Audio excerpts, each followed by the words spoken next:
Assalamualaikum warahmatullahi wabarakatuh. Saya Datu Masyrafani 2441011018. Saya akan menyajikan materi perkembangan sosial emosional pada masa yang terdiri dari 5 pembahasan. Pembahasan pertama yaitu diri, identitas, perkembangan spiritual. Harga diri, cara kita menilai diri sendiri secara keseluruhan, terdiri dari kontroversi dan narsisme. Kontroversi mencirikan sejauh mana harga diri berubah pada masa remaja dan apakah ada gender dalam harga diri remaja menurut Harter 2000. Sedangkan narsisme yaitu mengacu pada pendekatan mementingkan diri sendiri dan mementingkan diri sendiri terhadap orang lain. Selanjutnya identitas, yaitu gambaran diri yang mencakup karir, politik, agama, hubungan, prestasi, karir, dan fisik. Membentuk identitas itu membutuhkan proses bertahap dan penuh eksperimen.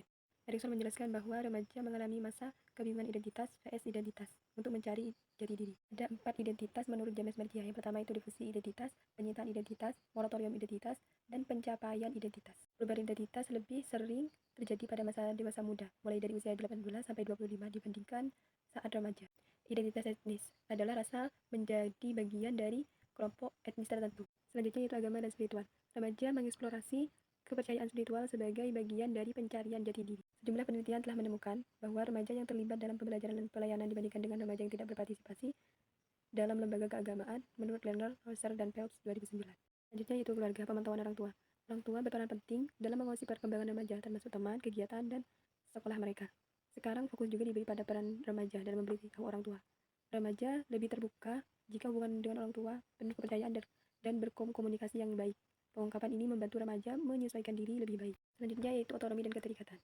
Menurut Joseph Allen dan rekan-rekannya 2009, remaja yang memiliki kedekatan aman dengan orang tua pada usia 14 tahun lebih mungkin memiliki hubungan cinta yang sehat dan mandiri secara finansial di usia 21 tahun. Selanjutnya yaitu konflik orang tua remaja. Lawson dan Kolik 2009 menyatakan bahwa meskipun konflik orang tua remaja menikah di masa remaja awal, biasanya hanya soal hal-hal kecil seperti kebersihan kamar atau jam malam, bukan masalah besar seperti narkoba. Konflik ini memuncak di awal remaja, stabil di masa SMA, lalu menurun pada usia 17 sampai 20. Model dulu, hubungan orang tua dan remaja dianggap harus menjauh saat remaja jadi mandiri. Model baru, remaja tetap dekat dengan orang tua sebagai pendukung sambil belajar. Selanjutnya yaitu teman sebaya atau sahabat. Teman sebaya dan hubungan romantis, remaja lebih memilih sedikit teman dekat daripada banyak teman. Selanjutnya yaitu teman sebaya atau persahabatan. Teman sebaya dan hubungan romantis, remaja lebih memilih sedikit teman dekat daripada banyak teman. Persahabatan itu penting untuk memenuhi kebutuhan sosial dan keintiman. Selanjutnya yaitu kelompok sebaya remaja. Remaja kelas 8-9 mudah terpengaruh teman apabila yang kurang percaya diri. Pertemanan sesama jenis bisa jadi awal hubungan romantis. Kelompok kecil atau kui-kui terbentuk dari kegiatan atau teman dekat, sedangkan kerumunan crowd lebih besar dan berdasarkan reputasi, tapi makin berkurang saat remaja makin dewasa. Kencan dan hubungan romantis. Remaja mulai tertarik pacaran sejak usia 11, biasanya dalam kelompok usia 14 sampai 16, kencan singkat. Budaya mempengaruhi aturan pacaran dan bisa menimbulkan konflik dalam keluarga. Pacaran bisa membantu sosialisasi, tapi jika terlalu dini, bisa picu masalah seperti stres dan kehamilan remaja. Pembahasan yang terakhir yaitu budaya dan perkembangan remaja. Perbandingan antara budaya. Menurut Wilson, dan Richman 2009, pengalaman remaja berbeda tergantung budaya. Selanjutnya etnisitas. Tingkat imigrasi yang relatif tinggi berkontribusi terhadap pertumbuhan kelompok etnis minoritas di Amerika Serikat. Selanjutnya yaitu media. Media seperti sambil belajar dan kirim pesan bisa mengganggu konsentrasi atau blanco. Remaja yang penyesuaiannya baik lebih aktif di media sosial saat dewasa muda atau mikamil.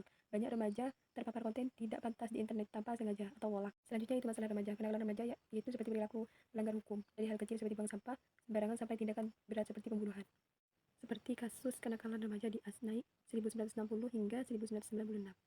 Lalu sedikit turun setelah itu. Selanjutnya yaitu hubungan antara dan keberhasilan program pencegahan atau intervensi. Faktor penyebab kenakalan antara lain yaitu lingkungan miskin, pengaruh teman sebaya atau gen yang mendorong perilaku antisosial.